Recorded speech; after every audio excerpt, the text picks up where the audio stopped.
Hello সবাইকে, আশা করি সবাই ভালো আছেন, সুস্থ আছেন। আজকে আবার নতুন একটা রেসিপি নিয়ে চলে এসেছি। পনির মটর সবজি রেসিপিটা তো খুবই বিখ্যাত, কিন্তু এই স্টাইলে একবার বানিয়ে দেখবেন কেমন লাগে। এর জন্য লাগছে পনির, এইভাবে কিউব কিউব করে কেটে নেবেন। মটর লাগছে, টমেটো লাগবে, পেঁয়াজ, আদা লাগবে, আর রসুন লাগবে 4-5 কোয়া। আর গুঁড়ো মশলার মধ্যে লাগবে হচ্ছে আপনার, এদিকে দেখুন, গোটা গরম মশলা লাগছে, তেজপাতা, গোটা জিরে, শুকনো লঙ্কার গুঁড়ো, হলুদের গুঁড়ো, জিরার গুঁড়ো, আর ধনের গুঁড়ো, জিরার গুঁড়ো আর ধনের গুঁড়োটাও দিতে হবে। আর এখানে বাটার লাগছে, যেহেতু এটা বাটার দিয়ে বানানো হবে। আর লাগবে হচ্ছে সসটা বেশি লাগবে না, তাই এই যে সসটা আমি আপনাকে দেখিয়ে দিলাম। তো দেখা যাক কিভাবে বানানো হয়, আসুন শুরু করা যাক। কড়াইটা চাপিয়ে দিলাম, এর মধ্যে দিয়ে দিচ্ছি জল। পনিরটা আমরা একটু নতুন স্টাইলে করব। এটার মধ্যে যাবে এবার পনিরটা আমরা সিদ্ধ করে করব, কারণ পনিরটাকে আমরা ভাজবো না। তো একটা গন্ধ থাকে পনিরে, যেহেতু আমরা ভাজবো না, তো যেহেতু এটা কাঁচা বানাবো, কাঁচা পনির দিয়ে হবে রেসিপিটা, তাই একটা গন্ধ থাকে বলে সামান্য একটু সিদ্ধ করে নেব পনিরটা। এর মধ্যে যাচ্ছে লবণ জলে, আর এই পনিরগুলো দিয়ে দেওয়া হবে।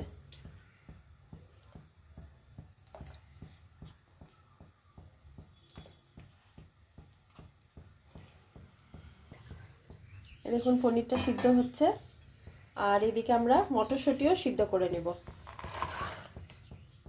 মটরশুঁটিটা আমরা সিদ্ধ বসিয়ে দেবো এবার। এই দেখুন মটরশুঁটিটাও সিদ্ধ করে মধ্যে একটু লবণ দিয়ে দিচ্ছি। মটরশুঁটিটা সিদ্ধ বসিয়ে দিলাম, এদিকে পনির আর মটরশুঁটি দুটো একসাথে সিদ্ধ হচ্ছে। তারপরে দেখাচ্ছি কি করা হবে। পনিরটা সিদ্ধ হয়ে গেছে, দেখুন এটা নামিয়ে নেব। অফ করে দিচ্ছি গ্যাসটা।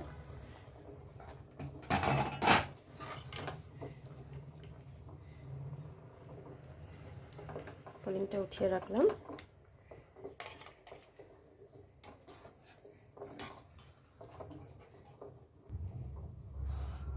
এই দেখুন পনিরটা সিদ্ধ করার পরে কি সুন্দর একটা নরম ভাব হয়েছে, দেখে বুঝতেই পারছেন। এই দেখুন গরম আছে, ঠিক আছে। তারপরে দেখা যাক, মটরশুঁটিটা সিদ্ধ হচ্ছে, তারপরে দেখি কি করি নেক্সট। এই দেখুন এদিকে মটরশুঁটিটাও সিদ্ধ হয়ে গেছে। মটরশুঁটিটা সিদ্ধ করারও কারণ আছে, এর পেছনে বেশ কালারটাও বজায় থাকে। তো আপনারা যখনই রান্না করবেন মটরশুঁটি একটু সিদ্ধ করে রান্না করবেন, দেখবেন রান্নার পরে কালারটা খুব সুন্দর হয়ে থাকে মটরশুঁটির। তো এখন আমরা মটরশুঁটিটা এটা অফ করে দিচ্ছি। এবার কড়াইটা চাপিয়ে দেওয়া হয়েছে, এর মধ্যে দিয়ে দিচ্ছি বাটার।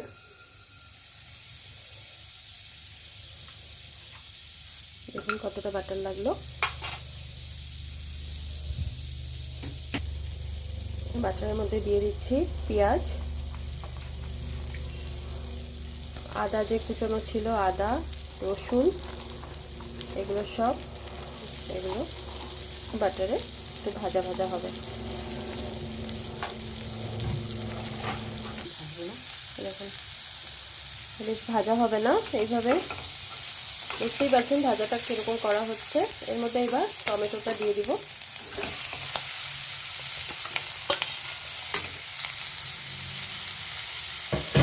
এখানে আপনার টমেটো পরিমাণটা বলা হয়নি, এখানে দুটো টমেটো দেওয়া আছে। দেখুন পেঁয়াজ দেওয়া আছে দুটো, টমেটো দেওয়া আছে দুটো, আর আদা কুচনো অল্প, আর রসুন 4-5 কোয়া। এগুলো এইভাবে বাটারে ভেজে নেওয়া হচ্ছে। এখন একটু ঢাকা দিয়ে দেব। এই দেখুন বন্ধুরা কেমন ভাজা ভাজা হয়েছে। এই পর্যায়ে আমি অফ করে দিচ্ছি গ্যাসটা। এবার এটা ঠান্ডা করে এই মিশ্রণটাকে পেস্ট করা হবে, তারপরে নেক্সট রান্নাটা দেখাচ্ছি। এই দেখুন মশলাটা এইভাবে পেস্ট হয়ে গেছে। মশলা না মানে টমেটো যেটা পেঁয়াজের সেটা ছিল, সেটা মিক্সিতে দিয়ে এই পেস্টটা হলো। এবার নেক্সট কি করা যায়, নেক্সট কি করি দেখি। এখানে গুঁড়ো মশলাগুলো গুলিয়ে নেই। এদিকে সবার আগে দিলাম শুকনো লঙ্কার গুঁড়োটা, হলুদের গুঁড়ো, ধনে গুঁড়ো, এখানে জিরা গুঁড়ো পড়বে না,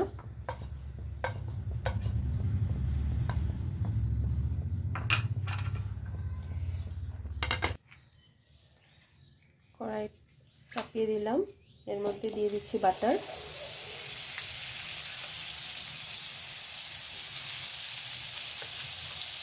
দেখুন কতটা বাটার গেল।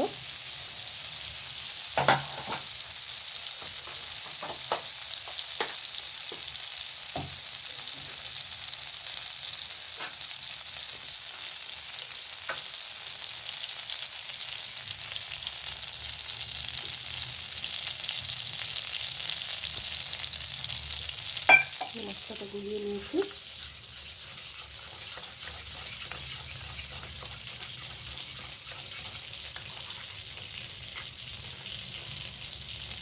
এবার কড়াইতে ফোড়ন দিয়ে দিচ্ছি, গোটা গরম মশলা, তেজপাতা আর জিরে, গোটা জিরে ফোড়ন দিয়ে দিলাম। মশলার মিশ্রণটা দিয়ে দিচ্ছি,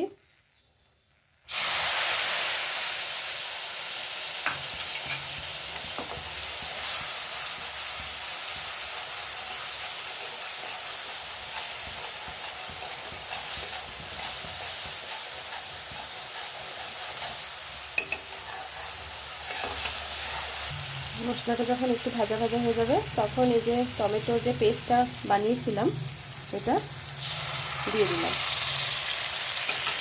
ভেজে নিলে কি হয়, তখন পেঁয়াজ আদা রসুনের যে একটা কাঁচা গন্ধ থাকে সেটা যায়, আর ফ্লেভারটাও খুব ভালো হবে যেহেতু বাটারে ভাজা করা হয়েছে। যেভাবে বানাচ্ছি বন্ধুরা ঠিক এইভাবে বানিয়ে দেখবেন। জাস্ট একবার কালারটা দেখুন, অসম কালার, দেখুন একবার কালারটা। এখনই মনে হচ্ছে মশলার থেকে বাটারটা ছেড়ে এসছে, ও কি দারুণ লাগছে। এখন এটা আমাদের স্বাদ মতো নুন যাবে, নুন গেল।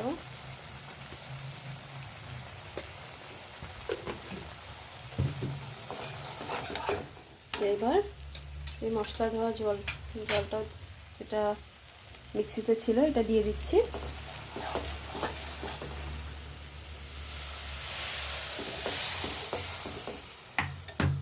আশা করি আপনারা বুঝতে পারছেন কালারটা মোবাইলে, দেখুন একবার।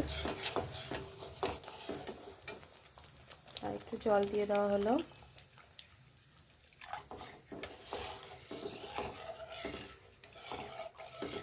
দেখতে পাচ্ছেন কতটা জল দেওয়া হয়েছে।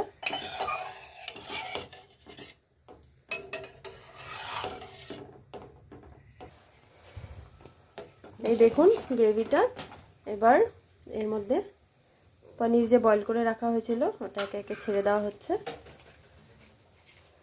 এই দেখুন কালারটা কি অসাধারণ কালার হয়েছে, দেখার মতন। আর মটরশুঁটিগুলো দিয়ে দেওয়া হলো। আরেকবার একটা জিনিস খেয়াল করেছেন হয়তো, আমরা মটরশুঁটিটাও ভাজিনি, পনিরটাও ভাজিনি। এই দেখুন, এই যে মেয়ে আসলো স্কুল থেকে, এবার এখন ড্রাগন ফ্রুট কেটে দিতে হবে ওকে। দাও।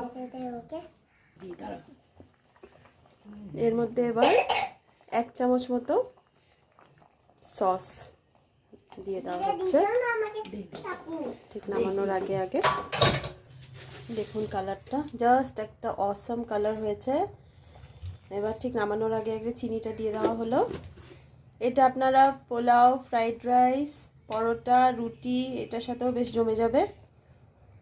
আর একটু জাল হওয়ার পরে নামিয়ে দেব। এই দেখুন দারুণ দেখতে একটা রেসিপি, খেতেও খুব ভালো। যেভাবে বানিয়েছি ঠিক ওইভাবে আপনারা বানিয়ে দেখবেন, ভালো লাগবে। আর ভালো লাগলে কমেন্ট করবেন, শেয়ার করবেন, সাবস্ক্রাইব করবেন। Thank you.